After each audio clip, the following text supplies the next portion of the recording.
नमस्कार, सार्वमंथन न्यूज महाराष्ट्रमध्ये आपलं स्वागत. पाहुयात आजची सविस्तर बातमी.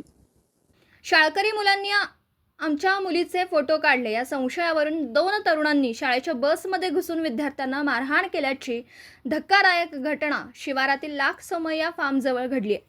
छगन शिवाजी शेळके, वय वर्ष 42, राहणार त्रिंबकपूर, तालुका राहुरी, हे टाटा कंपनीची स्कूल बस क्रमांक MH12 FC 9159 चालवितात. ही बस टाकळी मिया परिसरातील यशवंत विद्यालय, पडेगाव, तालुका श्रीरामपूर येथील विद्यार्थ्यांना शाळेत आणणं नेणं यासाठी वापरली जाते.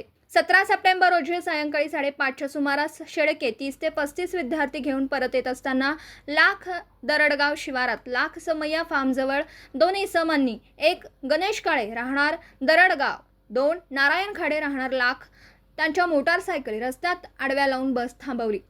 यानंतर गणेश काळे हा बसमध्ये चढला तर नारायण खाडे याने बस चालकाचा मोबाईल हिसकावून घेत शिवीगाळ केली. काळे याने थेट विद्यार्थ्यांना उद्देशून तुम्ही आमच्या मुलीचे फोटो का काढले असा जाब विचारत उदयराज भरत वामन, स्वरूप भगवान कोळसे व संचित रमेश निमसे या 3 विद्यार्थ्यांना लाथाबुक्क्यांनी मारहाण केली. स्वरूप कोळसे यांचे डोके पकडून बसच्या काचेवर आपटलं. त्यानंतर उदय वामन याला जबरदस्ती बसमधून खाली खेचून घेऊन जाण्याचा प्रयत्न केला. यावेळी बस चालक शेळके यांनी विद्यार्थ्यांना सोडवून घेतलं असता आरोपी दोघेही शिवीगाळ करीत मोटारसायकलीवरून पसार झाले. या प्रकरणी छगन शेळके यांनी राहुरी पोलीस ठाण्यात फिर्याद दिली असून पोलिसांनी गणेश काळे व नारायण खाडे यांच्या विरुद्ध गुन्हा दाखल केला. शालेय विद्यार्थ्यांच्या सुरक्षेच्या दृष्टीने ही घटना चिंताजनक ठरत असून पालक वर्गामध्येही तीव्र नाराजी व्यक्त होतीये.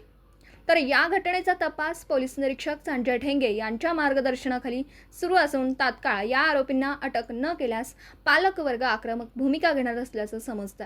सार्वमंथन न्यूज महाराष्ट्र, राहुरी, अहिल्यानगर. सार्वमंथन न्यूज महाराष्ट्राला लाईक करा, शेअर करा, सबस्क्राईब करा.